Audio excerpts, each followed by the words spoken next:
selamat pagi kelas 4. Bagaimana kabar kalian di rumah? Mudah-mudahan anak-anak sehat semua ya. Nah, sebelum kita mulai pembelajaran, mari kita berdoa terlebih dahulu. Berdoa, mulai. Selesai. Anak-anak yang Bu Guru cintai, hari ini Senin 12 April 2021 kita akan melanjutkan pembelajaran kita, yaitu di tema 9 subtema 1 kita memasuki pembelajaran yang kelima. Nah, tujuannya apa di pembelajaran yang kelima ini anak-anak? Yang pertama, dengan membaca dan mengamati gambar nanti diharapkan dapat mengidentifikasi pengaruh kondisi geografis terhadap kegiatan manusia. Yang kedua, dengan bernyanyi nanti kalian diharapkan dapat menyanyikan lagu dengan memperhatikan ketepatan nada dan tempo dengan penuh percaya diri. Itu tadi tujuan pembelajaran pada hari ini anak-anak. Mari kita mulai. Yang pertama kita akan bernyanyi. Lagunya berjudul apa ya? Yaitu Hijau Rumahku, Hijau Bumiku.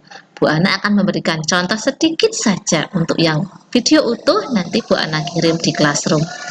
Kami keluarga dan anak cinta lingkungan. Nah, seperti itu. Nanti Bu Ana kirim ya videonya. Mari kita lanjutkan dengan kegiatan membaca anak-anak. Nah, di sini ada beberapa kegiatan ekonomi masyarakat yang tergantung kepada sumber daya alamnya. Contoh, di sini ada di pantai. Pantai itu merupakan batas pertemuan antara daratan dengan lautan. Nah, pantai itu menyuguhkan pemandangan yang sangat indah. Pantai menjadi sumber daya alam yang berharga bagi Indonesia. Indonesia itu memiliki banyak pantai yang terbentang dari Sabang sampai Merauke. Nah, kegiatan utama di daerah sekitar pantai itu adalah yaitu sebagai nelayan. Namun, oleh karena pemandangan di pantai itu sangat indah, maka berkembanglah sektor pariwisata. Nah, kompleks-kompleks pertokoan, kemudian penginapan dan hotel, serta jasa pemandu wisata dan penyewaan alat-alat menyelam, itu juga menjadi usaha ekonomi baru masyarakat di daerah pesisir pantai. Nah, ini anak-anak. Nah, sekarang yang kedua kita lanjutkan laut.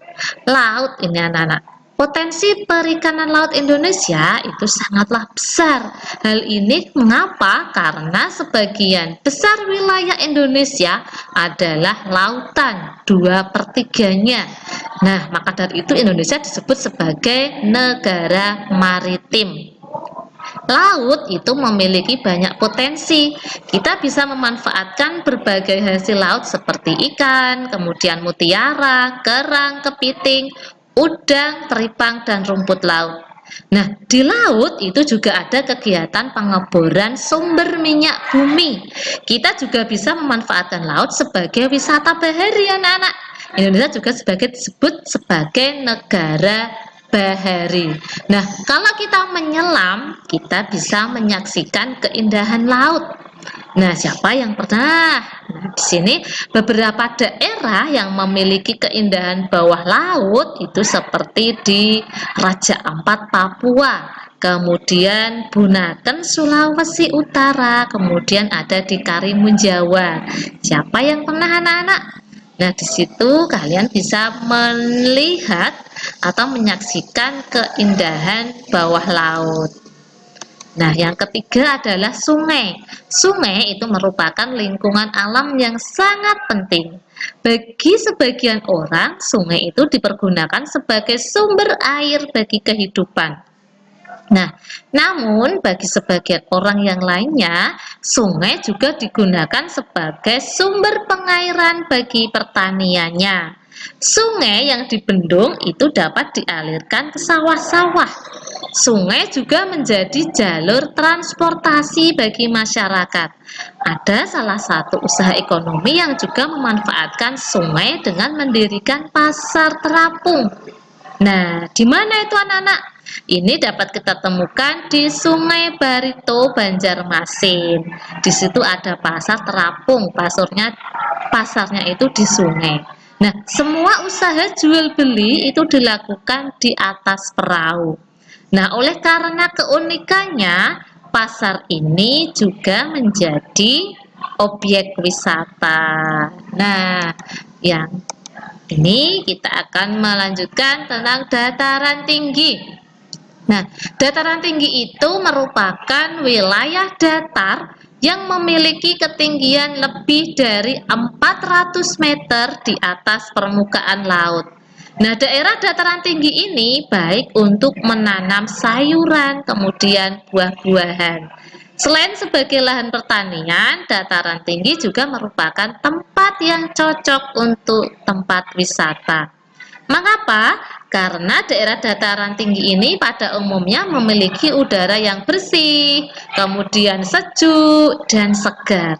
Contoh kalau di daerah kita itu mungkin di Dieng, yang ada di mana? Di Wonosobo. Nah, itu tadi contoh yang ada di dataran tinggi. Nah, untuk yang nomor 5 adalah dataran rendah. Kalau dataran tinggi tadi 400 meter ya Nana ya, perlu diingat kalau dataran rendah itu merupakan bagian dari daratan yang memiliki ketinggian antara 0 sampai 200 meter di atas permukaan laut. Seperti dataran tinggi, dataran rendah juga dimanfaatkan sebagai lahan pertanian. Nah, selain itu juga dimanfaatkan sebagai lahan untuk industri, kemudian peternakan dan perumahan. Nah, seperti ini anak-anak, ini ada di dataran rendah. Nah, sekarang saatnya kalian akan berlatih. Apa? Ya, kalian kumpulkan informasi tentang aktivitas ekonomi yang ada di lingkungan kalian.